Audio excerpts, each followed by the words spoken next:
Vietnam was a war of noise. It was the deafening roar of phantom jets dropping napalm. It was the rhythmic thumping of Huey rotors. It was the chaotic chatter of M60 machine guns tearing through the bamboo. But underneath the cacophony, there was a silent war. A war fought not by battalions, but by lone individuals.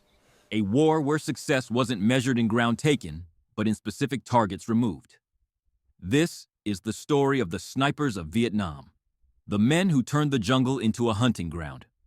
To understand the sniper in Vietnam, you have to understand the frustration of the American war machine in 1965. The United States Marines landed with massive firepower.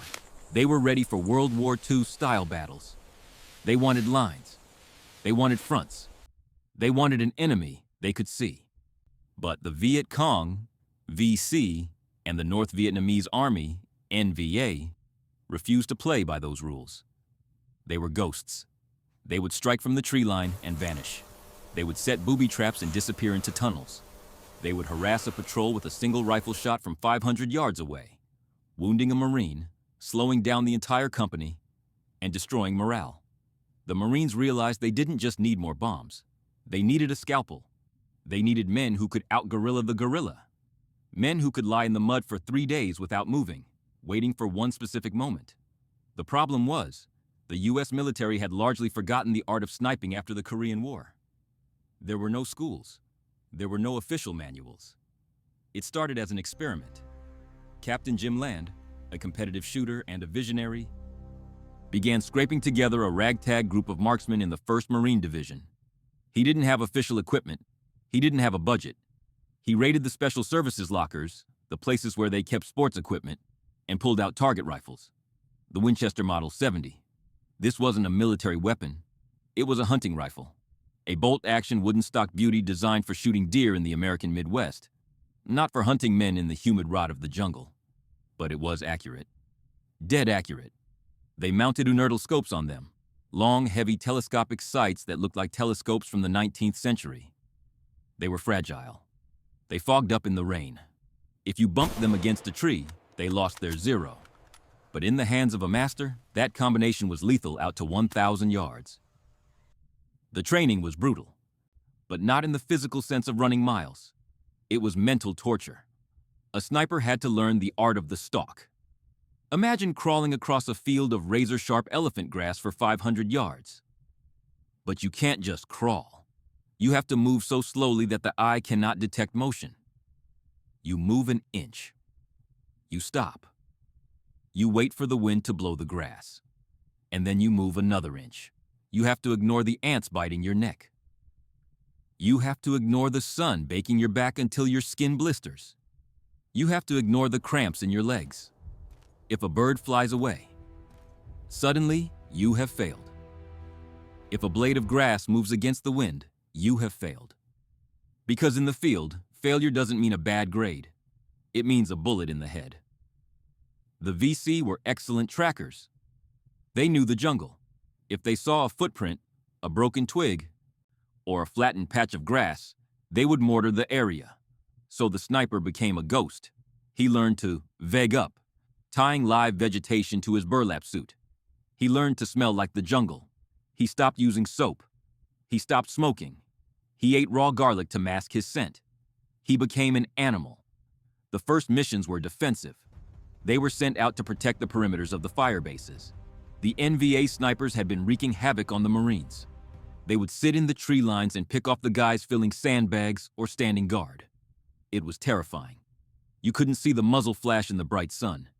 You just heard the crack of the bullet passing you, followed by the thump of the report. The American snipers were sent out to hunt these hunters. This was the most dangerous game on Earth. Counter-sniping. You are looking for a man who is looking for you. You sit in a hide, looking through your scope for hours. Your eye starts to burn. Your muscles lock up. You are looking for a target indicator. A glint of sunlight off a lens. The unnatural straight line of a rifle barrel in a world of curved vines. A flock of birds startled from a tree. And when you see him, the physics come into play. Shooting a rifle in Vietnam was a mathematical nightmare. The heat was so intense it created mirage, shimmering waves of heat rising from the ground that distorted the image in the scope. The target would look like it was dancing. The humidity was so thick it actually affected the flight of the bullet. Heavy air slows the projectile down. You had to calculate the range, calculate the windage, calculate the temperature, calculate the humidity.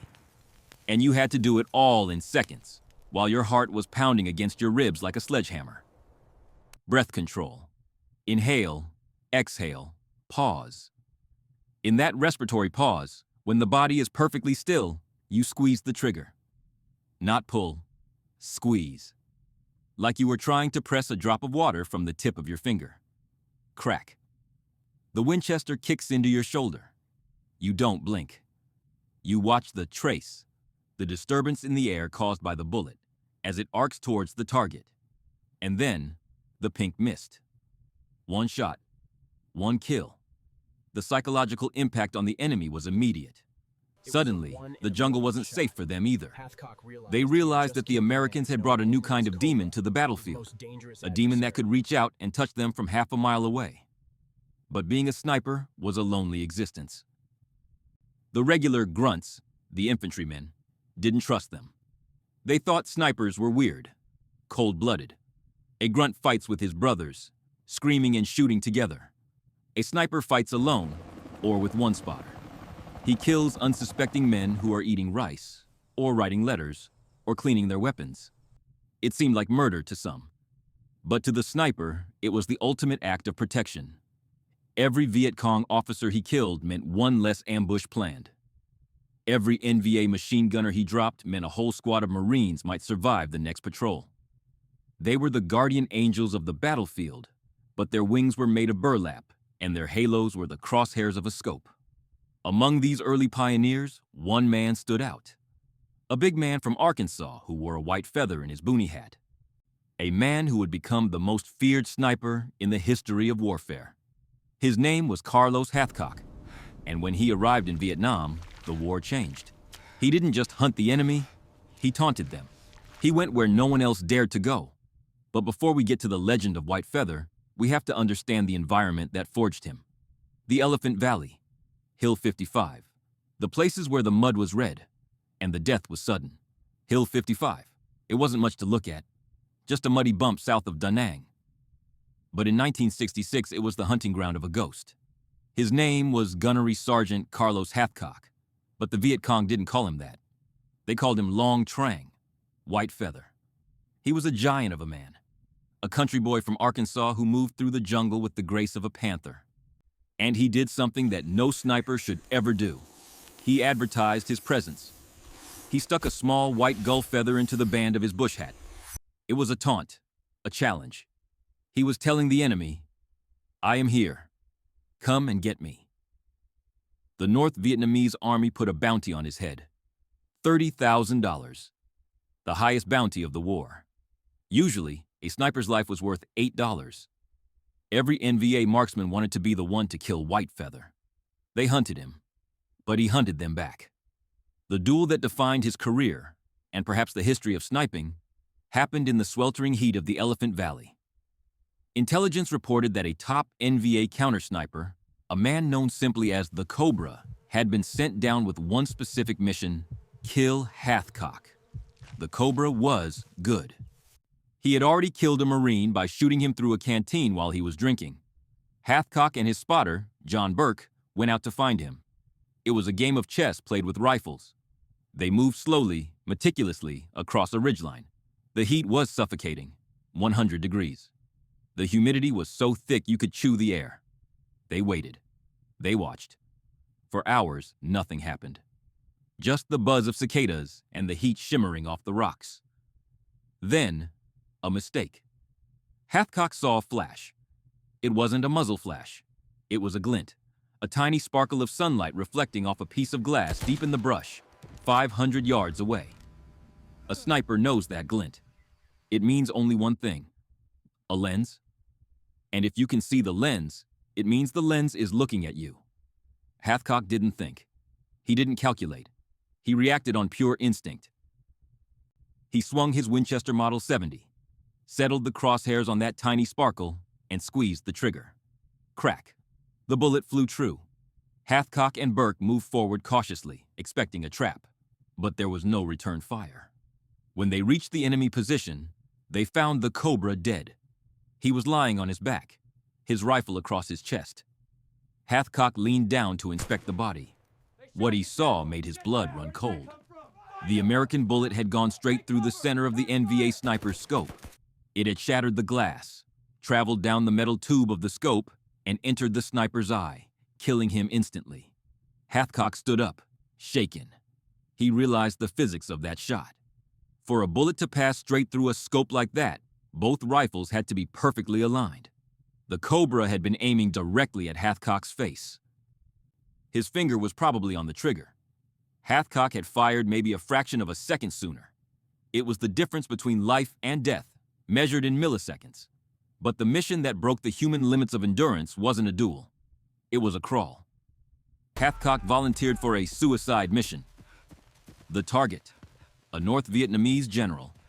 The location was deep in enemy territory, surrounded by 3 layers of security. Hathcock decided to go alone. He didn't want to risk a spotter's life.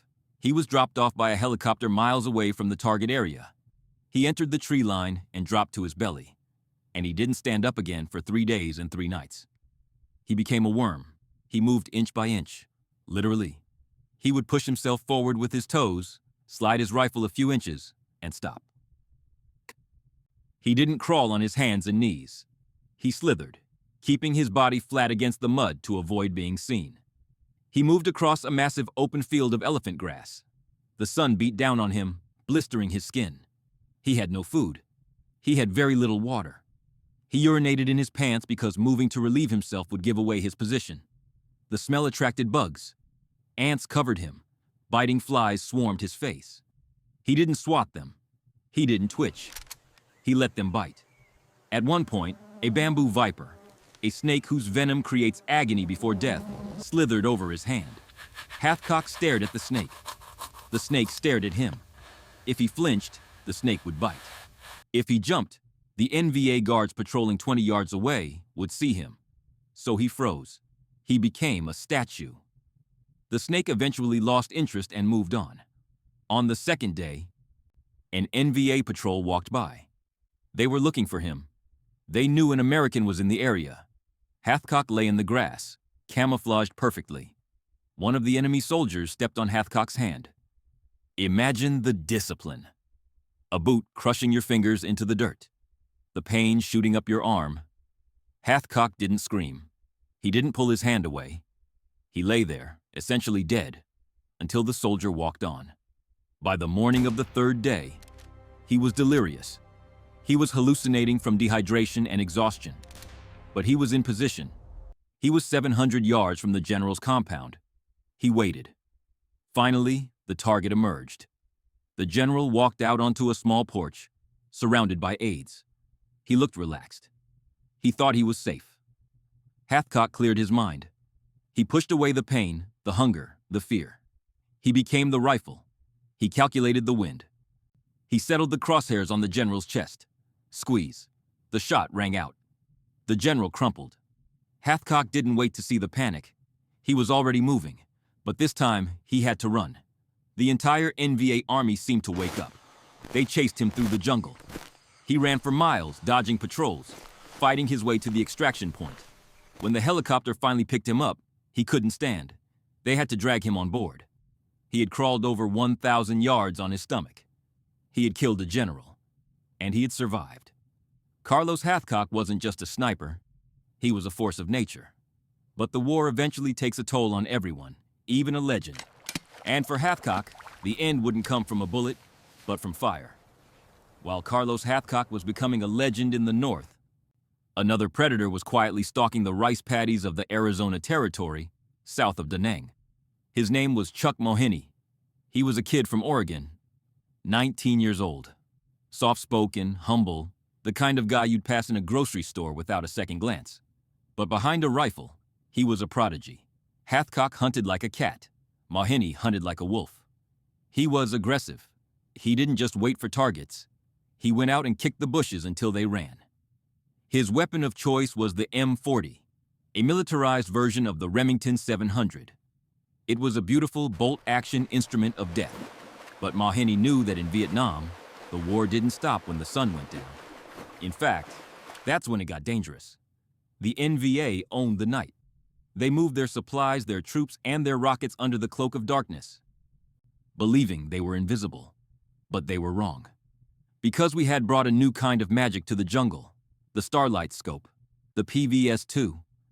It was huge, heavy, and ugly. It sat on top of the rifle like an oversized telescope. It hummed when you turned it on. It sucked batteries dry in a few hours. But when you looked through it, the pitch-black jungle turned into a ghostly grain-green world. It amplified the starlight and moonlight thousands of times. For the first time in history, we could see them in the dark. The mission that would define Mawhinney's career and terrify the NVA High Command happened on a humid night in 1969. Mawhinney and his spotter were inserted near a river crossing in the Elephant Valley. It was a known infiltration route. Intelligence said the NVA were moving a large force through the area. The two Marines dug in. They were alone. No infantry support. No radio backup that could get there in time. Just two men in the mud. Mawhinney made a choice that night. He left his bolt-action M40 aside. Instead, he picked up an M14. The M14 was a semi-automatic battle rifle. It fired the same heavy 7.62 millimeter round, but you didn't have to work a bolt between shots. You just pulled the trigger. He mounted a Starlight Scope on it. They waited. The rain drizzled on and off. The insects buzzed. The river flowed quietly, masking the sound of their breathing. Hours passed. The boredom was excruciating. The heavy Starlight Scope strained his neck. The green glow burned his retina. Then, a splash. Mawhinney tensed. He looked through the scope. At first, it was just a blur. Then, the green shapes resolved into human figures. One NVA soldier stepped into the river. Then another. Then another. They kept coming. It wasn't a patrol. It was a platoon. Maybe two. 20, 30, 40 men, wading chest deep into the water, holding their rifles above their heads to keep them dry. They were less than 75 yards away. Mawhinney's heart hammered against his ribs. He looked at his spotter. They both realized the situation. They were outnumbered 50-1. If the NVA reached the bank, the two Marines would be overrun and hacked to pieces in seconds. Mawhinney knew he couldn't snipe them one by one. The bolt action would be too slow. The panic would scatter them. He needed violence of action. He needed to be a machine gunner with a sniper's accuracy. He waited until the lead element was in the middle of the river, completely exposed, fighting the current. He settled the glowing green crosshair on the chest of the point man. He took a breath. Blam! The M14 kicked. The point man disappeared under the water. But Mawhinney didn't wait to watch him fall. He shifted targets instantly. Blam! Blam! Blam! He worked the rifle like a piston. He didn't fire wildly. Every shot was aimed. Every shot was a kill. He shot the men in the rear to block the retreat. He shot the men in the front to stall the advance. Chaos erupted in the river. The NVA were screaming, splashing, firing blindly into the dark jungle. They couldn't see the muzzle flash because of the Starlight Scope's flash suppressor.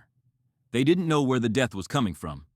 They only knew that men were dying every time they tried to move. Mawhinney fired 16 rounds in 30 seconds. 16 shots. 16 distinct recoils. Then, silence. The splashing stopped. The screaming faded into gurgles. The rest of the NVA platoon, terrified by the invisible demon that had just decimated their lead squad, broke and ran back into the jungle. Mawhinney and his spotter didn't stick around to count bodies. They knew the mortars would be coming next. They packed up and vanished into the night, slipping away before the enemy could regroup. The next morning, a patrol went out to check the river. They found the bodies. They found the blood trailing downstream. Chuck Mawhinney had stopped an entire enemy advance, single-handedly, in half a minute. He wasn't awarded a medal for it at the time. It was just another night at the office.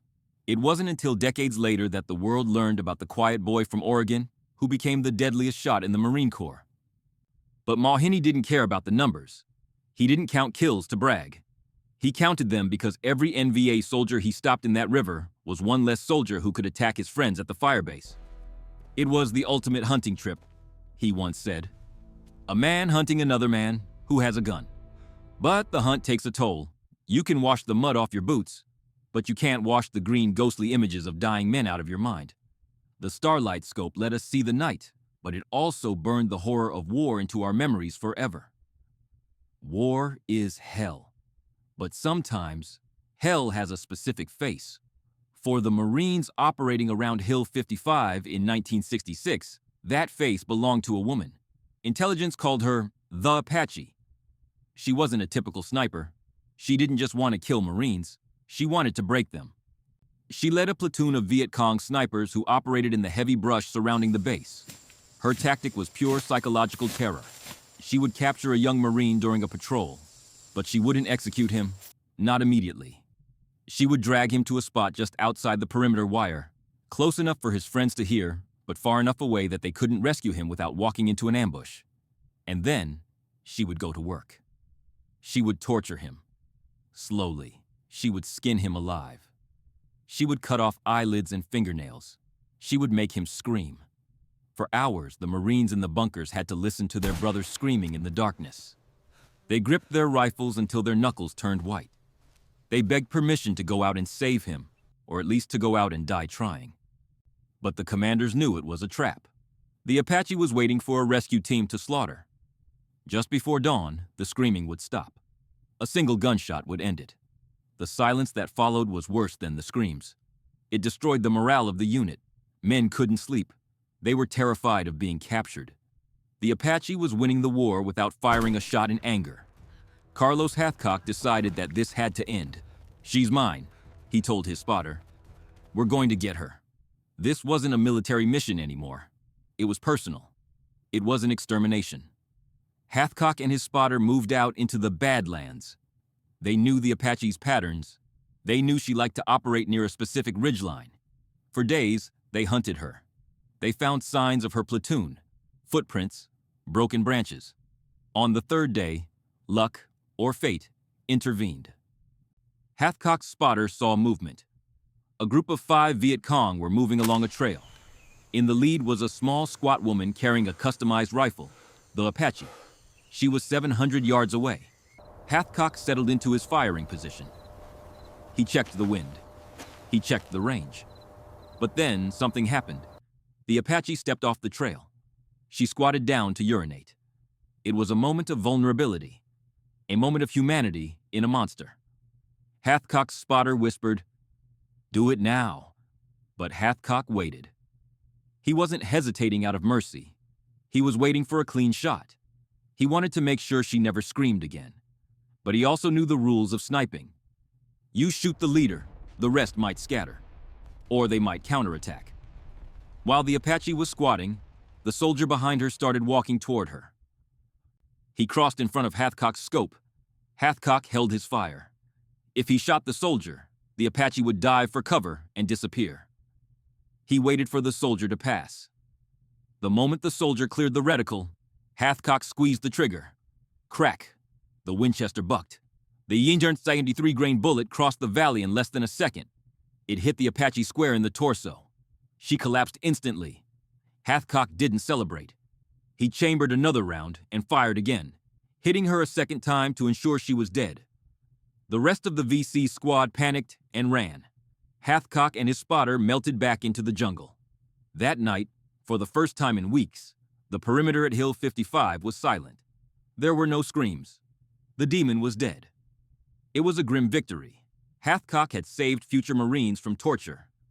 But the act of killing, even killing a monster, leaves a mark on the soul that never washes off. Carlos Hathcock's war didn't end with a rifle in his hand. It ended in fire. In 1969, he was riding on top of an Amtrak, a massive amphibious assault vehicle, when it struck a 500-pound anti-tank mine. The explosion was massive. The 30-ton vehicle was flipped into the air. Gasoline sprayed everywhere and ignited. Hathcock was thrown clear, but he was knocked unconscious. When he woke up, he saw the Amtrak was a ball of fire. 7 Marines were trapped inside, burning alive. Hathcock didn't run away. He ran toward the fire. He had severe burns on his face, his arms, and his legs. His skin was hanging off in sheets. But he didn't stop. He jumped onto the burning vehicle. He grabbed a Marine and pulled him out. Then he went back for another. And another. He pulled 7 men out of that inferno. He only stopped when his own body gave out and he collapsed from the pain. He received the Silver Star for that day. But his career as a sniper was over. His nerves were damaged. His hands shook too much to hold a rifle steady. The man who had lived by stillness was now defined by pain. The snipers of Vietnam came home to a country that didn't understand them. They weren't greeted as heroes. They were called murderers. How do you explain to a civilian what it takes to lie in the mud for 3 days? How do you explain the math of killing? How do you explain that you killed to save lives? Many of them struggled. They hid their medals. They buried their memories. Chuck Mawhinney went back to Oregon and worked for the Forest Service for 20 years.